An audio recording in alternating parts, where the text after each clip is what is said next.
तो ऐसा है, संसार में कोई भी चीज़ देखा जाए तो हम टॉर्च बंद करो, तो कोई भी चीज़ ऐसी नहीं है जिस चीज़ से हत्या नहीं होती है। हम जो सांस ले रहे हैं, इससे न जाने कितने कीटाणु हमारे अंदर जा रहे हैं, ये तो ऊपर वाला ही जाने। यानी कि जिसके लिए हम बोलते हैं ईश्वर, परमपिता, जो भी बोल देते हैं, जिस धर्म ने जिस प्रकार ऊपर वाले को माना है वो उसी प्रकार ऊपर वाले को पूजता है। हम किस रूप में मान रहे हैं, हम उस रूप में उसकी पूजा उपासना कर रहे हैं। आप किस रूप में मान रहे हो, या फिर पंडाल में बैठे हुए जो भी भक्तगण हैं वो जिस जिस रूप में मान रहे हैं उस रूप में वो लोगों का उद्धार करता है। लेकिन चीज़ एक ही है। अब चीज़ एक होने का मतलब ये है कि अगर उस चीज़ की सच्चाई देने वाला कोई सद्पुरुष हमें मिल जाए, जो चीज़ एक है, कहते हैं एक से अनेक। पुराने बुजुर्ग लोग जो हैं, जो गांव की तरफ आप जब प्रस्थान करेंगे, जब गाँव का भ्रमण करेंगे, कहीं गांव में आप कथा को सुनेंगे या लोगों के विचारों को सुनेंगे, तो वो कह देते हैं कि परमात्मा सो आत्मा, आत्मा सो परमात्मा। यानी परमात्मा और आत्मा, इन दोनों को एक ही रूप दिया गया है कि परमात्मा का जो आत्मा है वो अंश है। तो जब उसका अंश है तो उस अंश के लिए तो जीव हत्या नहीं करनी चाहिए। अब हम जो श्वास ले रहे हैं, तो श्वास किसके लिए ले रहे हैं? हम श्वास इसके लिए ले रहे हैं कि हमारे अंदर जो बैठा हुआ है पुरुषार्थ, जो सत्पुरुष की हमारे अंदर एक प्रविष्टि मौजूद है, जिससे क्या एक जीव की जीविका का संचालन होता है, जिससे सांसारिक लोग या सत्पुरुष लोग या संत लोग या महंत लोग या कबीर लोग या जो भी हैं पंडित ब्राह्मण, जिन्होंने इनके लिए बताया कि आत्मा आत्मा न जन्म लेती है बोलते हैं, ना मरती है। ये हम नहीं कह रहे, ये पुराणों का कथन है। लेकिन जब आत्मा अमर है तो अमर संसार में वही व्यक्ति होता है जो अपने द्वारा किसी जीव, जंतु, पशु, पक्षी, इंसान, यानी संसार में, सृष्टि में जो भी जीव, जो भी चीज़ पैदा हुई है उसका अनादर ना करे, उसका दमन ना करे।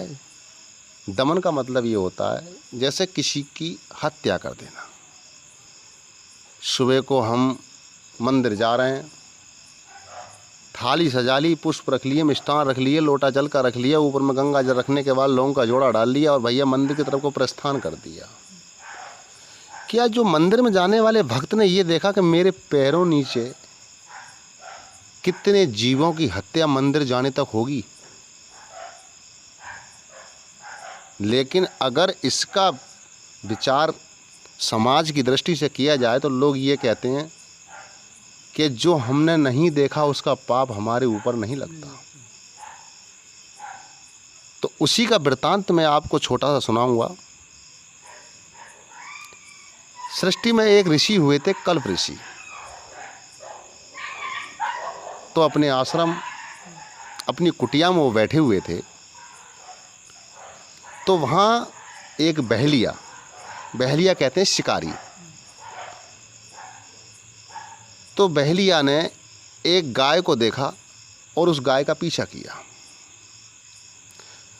गाय ने अपने प्राणों को बचाने के लिए वहाँ से अपनी गति को तीव्र किया और दौड़ लगाती हुई वो ऋषिवर के आश्रम की तरफ को प्रस्थान कर गई।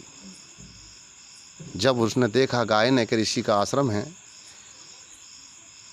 तो ये शास्त्रों का कथन है, हम तो इस पे कोई हस्तक्षेप प्रमाण नहीं कर सकते। शास्त्र कहते हैं कि जिस समय सत्य का युग था, जिसे वेद पुराणों में सतयुग कहा जाता है, उस समय जीव जंतु, पशु पक्षी, पौधे, जो भी इस सृष्टि पे जन्म लिया वो सब बोलते थे। तो उसी बोलने की प्रक्रिया, बोलने की कला के अनुसार उस गाय ने साधु जी से अपनी सहायता मांगी। कि महाराज मेरी सहायता करो, मेरा दमन होने जा रहा है। दमन मतलब हत्या।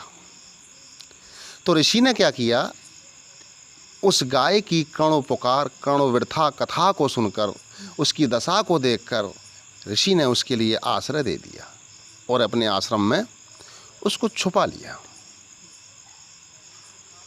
जब छुपा लिया तो उसके पीछे पीछे, गाय के पीछे पीछे बहेलिया का आगमन हुआ आश्रम की तरफ। तो ऋषि जो थे वो आश्रम से बाहर खड़े हुए थे, क्योंकि कहा जाता है कि पहले लोग वचनबद्ध होने के बाद में वचनों से वापस नहीं आते थे। एक रामायण में वृत्तांत, एक चौपाई का बड़ा ही अच्छा सुंदर वर्णन किया गया है कि रघुकुल रीत सदा चले आई और प्राण जाएं पर वचन न जाए। कि जो हमारे पूर्वज, राम के जो पूर्वज रघु थे, उनके कुल में एक रीत चली आई है। राम जो थे वो सूर्यवंशी थे, इनके गुरु जो थे वो विश्वामित्र थे। तो वहाँ लिखा है कि हमारे कुल में एक रीत चली आई है कि अगर हमने किसी को वचन दे दिया और हम वचनबद्ध हुए तो हम प्राणों की आहुति दे सकते हैं, लेकिन वचनों से वापस नहीं हो सकते। तो उसी सूर्यवंश में कल्प ऋषि पैदा हुए थे, जिन्होंने गाय को बचाया और गाय के लिए बचाने का वचनबद्ध हुए। लेकिन जब वो वचनबद्ध हो गए तो उन्होंने, बहेलिया ने पूछा कि महाराज आपकी कुटिया की तरफ हमारी शिकार आई थी, आपसे हमारा करवर्द नम्र निवेदन है कि हमें आप हमारी शिकार को बताने का कष्ट करें। तो ऋषि ने गाय के वचन को देखते हुए, गाय को जो वचन दिया था उसको अपनी नज़रों में, अपनी शब्दों के द्वारा, अपनी वाणी के द्वारा जो वचन दिया था उसको निभाने के लिए बहेलिया से मना कर दिया और वो बहेलिया वहाँ से चला गया। लेकिन जब वो बहेलिया चला गया और गाय सुरक्षित हो गई, समय बीता और ऋषि का अंतिम समय आया और ऋषि जो थे परम धाम के लिए प्रस्थान कर गए। तो जो शास्त्रों में विवरण दिया गया है वही मैं आपको सुना रहा हूँ, अपनी तरफ से कुछ नहीं सुना रहा हूँ, क्योंकि शास्त्र, वेद, पुराण, इनको जो लिखा है वो लिखने वाले ऋषि इस मृत लोक पे मानुष योनि में आए हैं। उन्होंने ही इस चीज़ को लिखा है। ये तो वो जाने कि देखी हुई बातों को लिखा है या सुनी हुई बातों को लिखा है। ना तो हमने उन्हें देखा और ना हमने उनकी बातों को देखा। उन्होंने जो लिखा, उन लिखे के आधार पर जिसको जो अच्छा लगता है वो इसका अनुसरण कर लेता है और जिसको अच्छा नहीं लगता है वो इसको निकाल देता है। तो कहा जाता है कि ऋषि जब यमराज की सभा में पहुँचे, जब उनके कर्मों का लेखा जोखा देखा गया तो यमराज ने कहा कि आपने अपने जीवन में सभी कर्म ठीक किए हैं महोदय, लेकिन आपने एक कर्म बड़ा पाप भरा किया है। तो ऋषि कहने लगे कि हमने कोई भी कर्म ऐसा अपने जीवन में अपने जानते हुए ऐसा नहीं किया कि जिससे हमें दुख हो या हमारी आत्मा हमें गवाही ना दे। महाराज हमने कोई ऐसा कर्म नहीं किया। उन्हें कि आपने ऐसा कर्म किया, आपने गाय को बचाया, ये पाप किया। तो भक्तगण मैं आपसे पूछता हूँ, क्या ऋषि ने पाप, गाय को बचाकर कोई पाप किया? बचाया, पाप तो किया नहीं। लेकिन उनकी नजरों में क्या है? उन्होंने कहा कि आपने पाप किया। बोले हमने पाप कैसे किया? बोले आपने पाप ऐसे किया कि आपने गाय को बचाया और उस गाय के बचाने में वो बहेलिया भूख के मारे तड़प तड़प कर मर गया।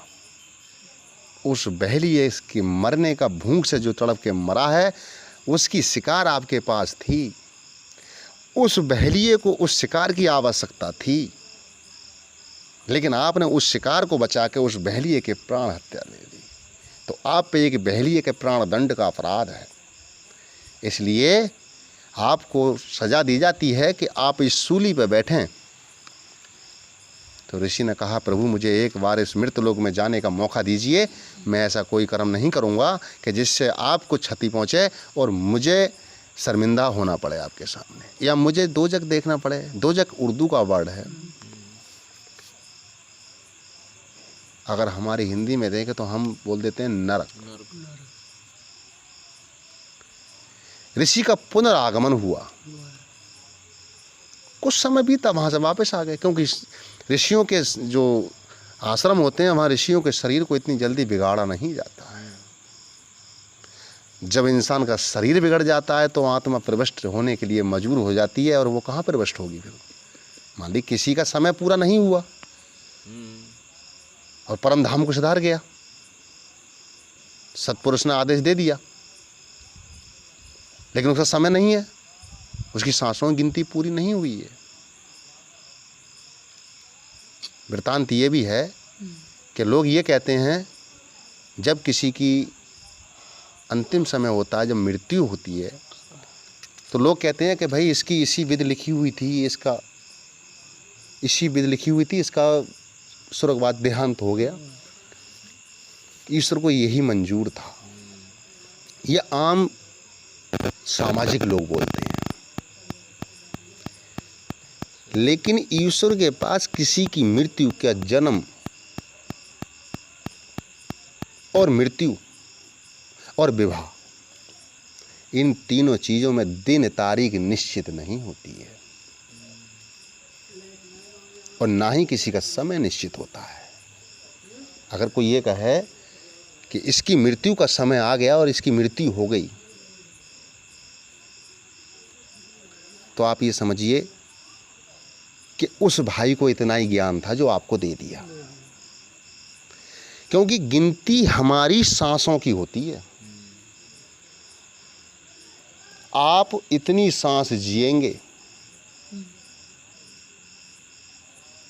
आप इतनी सांस जिएंगे और जीवन में इतने वजन अन्न खाएंगे, इतना वजन पानी पिएंगे। वो कैसे होता है, आपने देखा होगा लोग अंतिम समय में या तरुण अवस्था में, तरुण अवस्था जो होती है वो जवानी अवस्था को कहा जाता है, और वृद्ध अवस्था जो होती है वो बुढ़ापे को कहा जाता है, और बाल अवस्था जो होती है वो बच्चे को कहा जाता है। तो कुछ लोग ऐसे होते हैं जो किसी बीमारी से ग्रसित हो जाते हैं, और बीमारी ऐसी बन जाती है कि ना खाना खा पाते हैं, जीवित तो हैं वो, ना तो वो खाना खा पाते हैं, ना ही वो पानी पी पाते हैं। चम्मच से पानी डालते हैं फिर भी बाहर को आता है। तो आप समझ लीजिए कि इस व्यक्ति का जो अन्न और पानी का वजन था सांसों के अनुसार, वो खत्म हो चुका है। हद से ज़्यादा पानी को बर्बाद करना, ये तो एक ईश्वर की प्रकृति की देन है। हम पानी पैदा तो नहीं कर सकते भाई, कोई पानी पैदा कर सकता है? असंभव है। तो ये प्रकृति की देन है। भोजन जो मिल रहा है ये भी प्रकृति की देन है। भाई खेतों में अनाज पैदा नहीं होगा, भोजन कहाँ से बनेगा? अच्छा, आप कुछ भाई ऐसे भी होते हैं, बोला हम तो ड्राई फ्रूट खा लेंगे। ड्राई फ्रूट जैसे काजू, बादाम, किशमिश, पिस्ते, तो वो भी तो इस प्रकृति की देन है। अब भाई हम तो ब्रेड खा लेंगे, तो ब्रेड भी तो इस प्रकृति की देन से जो उत्पन्न हो रहा है अनाज, उसी से ब्रेड बन रहा है। ऐसी कोई चीज़ नहीं है जो प्रकृति जिस चीज़ को नहीं उग रही हो और आप उस चीज़ को सेवन नहीं कर रहे हो। तो प्रकृति की देन में आया तो वहीं से, वजन तो तुला उसका। अब खाना पीना बंद, और जब उसकी मृत्यु होती है तो लोग पूछते हैं भैया कहाँ हुई मृत्यु, तो बुजुर्ग लोग कह देते हैं भैया इस आदमी ने, इस प्रेमी ने, इस भाई ने, जो भी जिसका जैसा लगता हो और जैसे जिसको जो संबोधित करना चाहता हो, वो यही बोलता है भैया अंतिम सांस यहाँ पर ली है। कबीरदास जी के बारे में कहा जाता है कि कबीरदास जी ने अंतिम सांस कहाँ ली थी, या तुलसीदास जी ने अंतिम सांस कहाँ ली थी। तो अंतिम सांसों की गिनती होती है, इसलिए ही अंतिम सांस का नाम लिया जाता है। अब दिन तारीख, ये दिन तारीख तो बाद में बने हैं। दिन तारीख को बने हुए कब से, जब से क्रिश्चियन धर्म शुरू हुआ तब से दिन तारीख शुरू हुए, उससे पहले दिन तारीख नहीं थे। दिनों की गणना नहीं थी, समय नहीं था, घड़ी नहीं थी, पहरों की गिनती होती थी। 1 पहर 2 पहर 4 पहर। बोला एक पहर रात बीत गई भैया, मुर्गा ने बांग दे दी, बोला चौथा पहर शुरू हो गया। घड़ी नहीं थी, लेकिन लोगों को जानवरों पर विश्वास था। मुर्गे ने बांग दी, बोला दिन निकलने वाला है भैया, 8 पहर हुए, 8 पहर हो गए। इसका प्रमाण आपको ऋषि गौतम ऋषि से मिलता है, जिसकी पत्नी का नाम अहिल्या था, और जिसकी पत्नी की सुंदरता को देखते हुए इंद्र ने चंद्रमा को लेकर छल किया था, और उन्हीं की पत्नी के गर्भ से पैदा हुई थी अंजना, जिसे शास्त्रों के अनुसार बताया जाता है कि हनुमान जी को जन्म दिया था। अंजना जो हनुमान जी की माता थी, जी हाँ, वही अंजना। तो वृत्तांत वहीं आ जाता है। ऋषि को दोबारा आना पड़ा, और कुछ समय के बाद में माहौल वही बन गया कि आगे गाय और पीछे बहलिया। बैग में फिर वही बैठे। ऋषि ने सोचा कि अब की बार तो मैं गाय को नहीं बचाऊंगा, लेकिन गाय ने फिर मदद मांगी। आश्रम की तरफ को प्रस्थान करती जब गाय आई और चिल्लाती हुई बोली, ऋषिदेव मेरी मदद करो, मेरी सहायता करो, मुझे बचाओ, मेरा दमन होने वाला है। तो ऋषि ने उसकी सहायता नहीं की और बहलिये ने उसका दमन कर दिया। जब उसका दमन हुआ तो ऋषि को फिर बुलावा आया, और ऋषि अपने तन को छोड़कर, पंचभूति शरीर को छोड़कर, पंचभूति शरीर को छोड़कर, पंचभूति का मतलब 5 तत्वों से बना हुआ शरीर। इस शरीर के अंदर 5 तत्व हैं, 7 प्राण हैं, 3 गुण हैं, 3 नाड़ियां हैं। जो वृत्तांत मैंने भाई साहब से एक सवाल किया था वहाँ, इससे पहले जो हमारा प्रोग्राम चला था, भाई साहब ने बोला था कि रंग 5 तत्वों का अलग अलग है और 5 तत्वों का चलने का समय है। बिल्कुल सही बोला, लेकिन उसके साथ में 3 नाड़ियां हैं, 3 नाड़ियां भी तत्वों के साथ चलती हैं। 3 गुण हैं, 2 गुण कभी एक साथ नहीं आते, एक ही गुण रहता है। 2 शायद बाहर रहेंगे, एक अंदर रहेगा। रजोगुण, सतोगुण, तमोगुण। जैसे मान लीजिए तमोगुण की हम आपको उपमा दें या तमोगुण का आपको भावार्थ समझाएं, तो तमोगुण का मतलब होता है, तमो का मतलब होता है क्रोध। जिस पुरुष या संसार में रहने वाले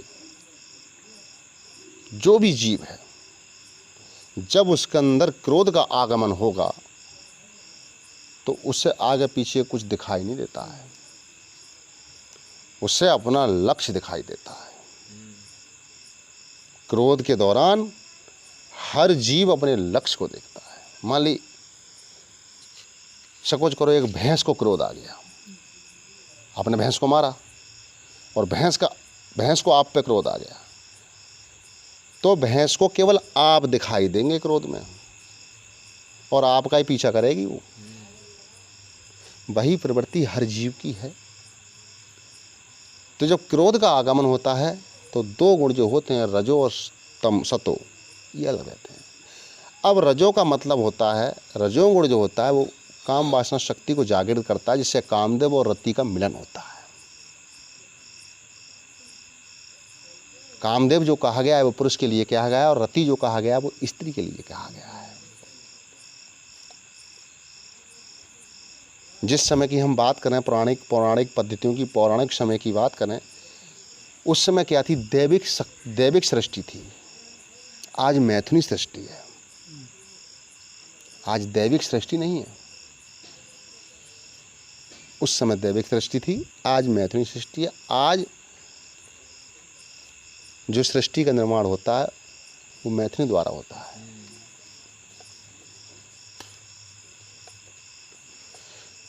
तो ऋषि को फिर जाना पड़ा, और ऋषि जब पहुंचे उसी सभा में, तो उन्होंने कहा कि ऋषि जी, आपने उस समय से लेकर अब तक सारे काम ठीक किए, लेकिन अंतिम समय में आपने एक पाप किया। बोला, अब हमने कौन सा पाप कर दिया? उन्हें कि आपने पाप ये किया कि गाय ने आपसे सहायता मांगी, लेकिन आपने गाय की सहायता नहीं की। उस बहलिये को गाय के मांस की जरूरत नहीं थी, लेकिन उस गाय का जीवन बाकी था। उस गाय का जीवन बाकी था।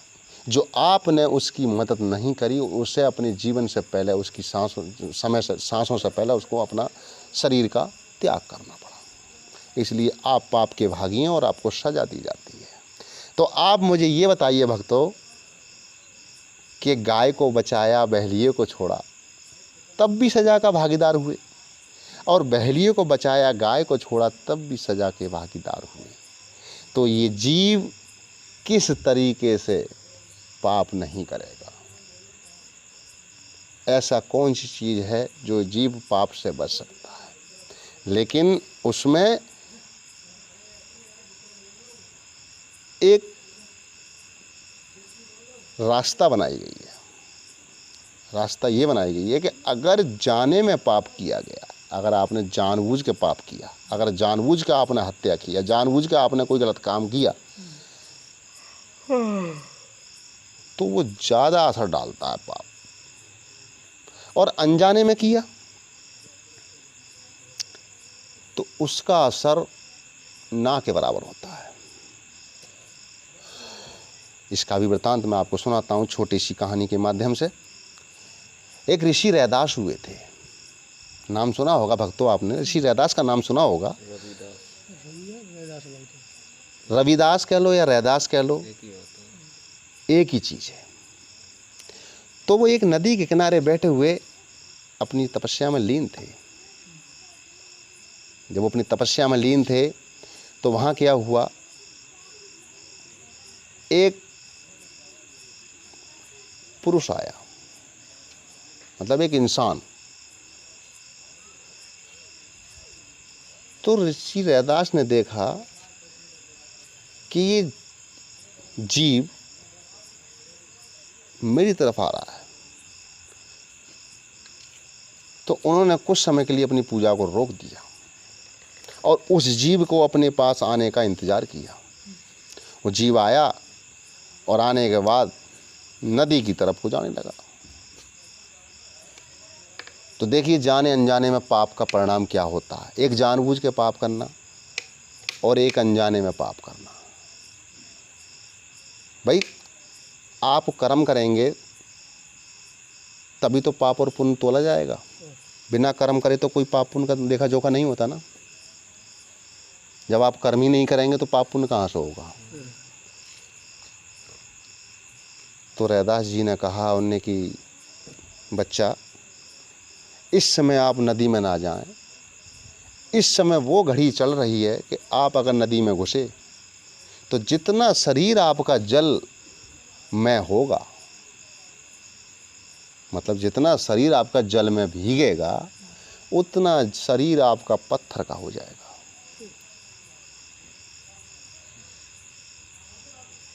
तो उस ईश्वर के बंदे ने सोचा, यार ये भी संत महात्मा जी हैं और कहते हैं कि महात्माओं की वाणी कभी मिथ्या नहीं होती है। महात्माओं की वाणी कभी मिथ्या नहीं होती है। मिथ्या शब्द जो है वो झूठ का शब्द, झूठ के लिए कहा गया है। अगर हिंदी का शुद्ध शब्द मिथ्या शब्द है, झूठ शब्द नहीं है। झूठ को ही मिथ्या कहा जाता है। तो वो वहीं बैठ गए और ऋषि जी अपनी पूजा में अग्रसर हो गए, मतलब लीन हो गए। अपनी पूजा जो थी वो आगे के लिए उन्होंने अपनी बढ़ा दी, अपने बैठ गए आसन पे। कुछ समय के बाद वो तो वहीं बैठे हुए हैं, जो पुरुष था, जो इंसान था, वो तो वहीं बैठा हुआ है, लेकिन पीछे से एक कुत्ता आया और वो कुत्ता उस नदी में घुसा और तैर के पार हो गया। नदी पार करने और कुत्ते ने अपनी पूंछ पेट शरीर को हिलाया, पानी को झाड़ा और चल दिया। तो उस पुरुष ने, उस इंसान ने, उस जीव ने सोचा कि ऋषि जो बोल रहे हैं वो गलत बोल रहे हैं। जब इस समय घड़ी वो चल रही है कि इस पत्थर, जो पानी में जितना शरीर भीगेगा वो पत्थर का हो जाएगा, तो ये कुत्ता पत्थर का क्यों नहीं हुआ? और उन्होंने इतनी बात दिमाग में सोचने के बाद, मेरे बंधुओं, मेरे प्रेमियों, मेरे सज्जनों, उन्होंने उस नदी में प्रवेश कर दिया और जितना शरीर पानी में भीगता गया उतना शरीर पत्थर का होता गया। नदी को पार करने के बाद जब उन्होंने अपने शरीर की तरफ ध्यान दिया, जब झुकना चाहा तो वो झुक नहीं पाए, क्योंकि कमर से ऊपर पानी था। जब कमर ही पत्थर की होगी तो झुकाव कहाँ से आएगा? सज्जनों, वो वापस लौट के आए और ऋषि के पैरों को पकड़ लिया और कहने लगे, महाराज, हमारी गलती की, हमें सजा दे दो, लेकिन हमें क्षमा कर दो। हमने आपका भी अपराध किया है, करनी का दंड तो हमने भोग लिया, लेकिन आपका अपमान का दंड हम कब भोगेंगे? ऋषि कहने लगे, कोई बात नहीं, आपने पश्चाताप कर लिया, यही मेरे लिए बहुत बड़ा कार्य है, और इससे ही आपके, जो आपने मेरी निंदा की है, उसका उद्धार हो जाएगा। तो वो इंसान कहने लगा, प्रभु मुझे ये बताओ, क्या दुनिया में भगवान झूठा है या दुनिया में इंसान झूठा है? ऋषि कहने लगे कि पहले आप अपनी पूरी वृत्तांत को सुनाइए। तो वो पुरुष कहने लगा कि वृत्तांत मेरा ये है कि आपने मुझे आदेश दिया या मुझे बताया, मुझे समझाया कि बच्चा इस समय नदी में प्रवेश मत कीजिए। नदी में प्रवेश करने पर जितना शरीर पानी में भीगेगा वो शरीर आपका पत्थर का हो जाएगा। तो प्रभु मैं तो रुक गया, लेकिन उसी दौरान जब कुत्ता उस नदी को पार किया तो वो पत्थर का क्यों नहीं हुआ? तब उन ऋषि ने कहा था, बड़े ही सुंदर शब्दों में जवाब दिया। ऋषि ने कहा कि वो कुत्ता उस चीज़ से अनजान था, उससे किसी ने बताया नहीं था कि इस समय इस नदी में ये घटना घट रही है, और अनजाने में किया गया पाप पाप नहीं होता है। और आपको ये पता था कि इस नदी में इस समय ये घटना घट जाएगी, आपको बताया गया, सूचित किया गया, आपको जानकारी दी गई, लेकिन उस जानकारी को आपने अपनी गलत में मिथ्या साबित करके और आपने इस नदी में प्रवेश किया, तो उसका परिणाम तो आपको भोगना ही पड़ेगा। एक जाने में गलती और एक अनजाने में गलती। तो ये जाने अनजाने की गलती ये होती है, इसलिए जानबूझ के की ये गलती की माफ़ी नहीं होती है। अनजाने में गलती हो गई, कोई बात नहीं। तो बोलिए भक्तों, साहिब बंदगी। इन्हीं शब्दों के साथ वाणी को विराम देता हूँ। कौन रहा है भैया? लपेटो।